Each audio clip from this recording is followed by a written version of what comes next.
Okay. Okay. Well, this is very significant because, not only do we have the major event of our community, a major prayer vigil right here on this courthouse square, but all the major rallies, the KKK and the New Black Panther Party, all of those were here on the square downtown Jasper, and it was just one of those really significant moments in our city's history that we're fortunate that through the prayer and through the community working together as a whole, things worked out for the better for everybody.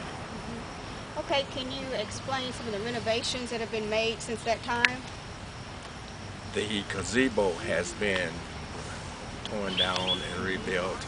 At that time it was a little taller, a little larger, and but when it rebuilt it, they lowered it so you could be able to get in and out much easier because they had the high step. Okay. Yeah. But it was the same gazebo that was here before. The original one, but they've just lowered it. Right. Okay. Yes. Okay, and can you tell us what it was like to see the Black Panthers and the KKK in this area at that time? Well, I think it's interesting because I wasn't here. Okay. I was in Chicago, and but I primarily think I'm here because of my dad. Yeah, he was here. Yeah, and my dad was a leader in the community. But I also think because I represent kind of a bridge from one mindset to hopefully a new mindset. And so, just the history of county courthouses. I mean, it's actually very significant that we're standing in front of the courthouse basically giving a civic-minded presentation because courthouses have been something of a negative symbol for African Americans. And so we're sort of reclaiming this history. We're reclaiming this as part of our history. And so when Walter talks about the events that happened on here with the KKK, it's just a reminder that, there's a legacy that we're constantly forces us to look forward as opposed to look backwards.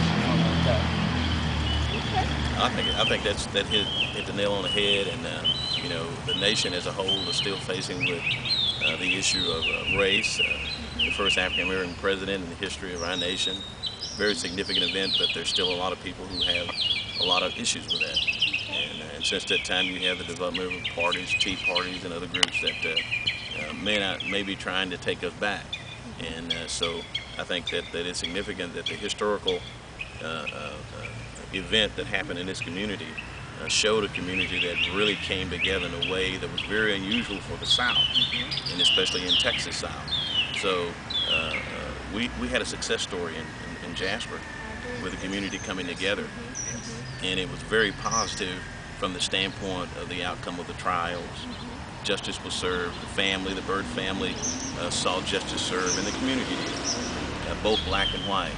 And so we're very fortunate to be able to have that kind of outcome, because there were moments when we all felt like there would be civil unrest and riots in the streets of Jasper, but we're just grateful that it didn't come to that.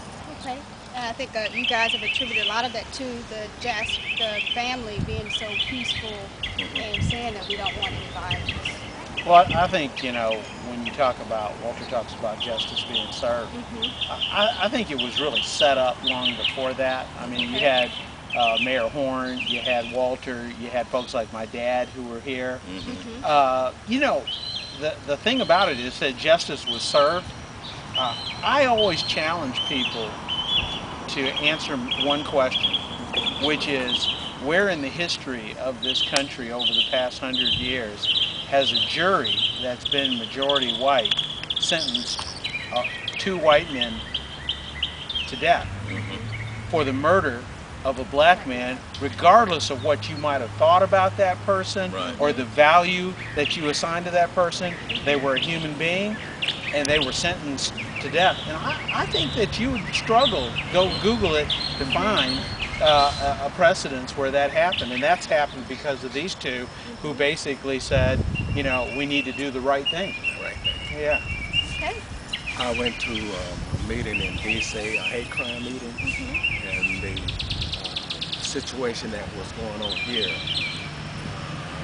guess it was about maybe 6,000 people.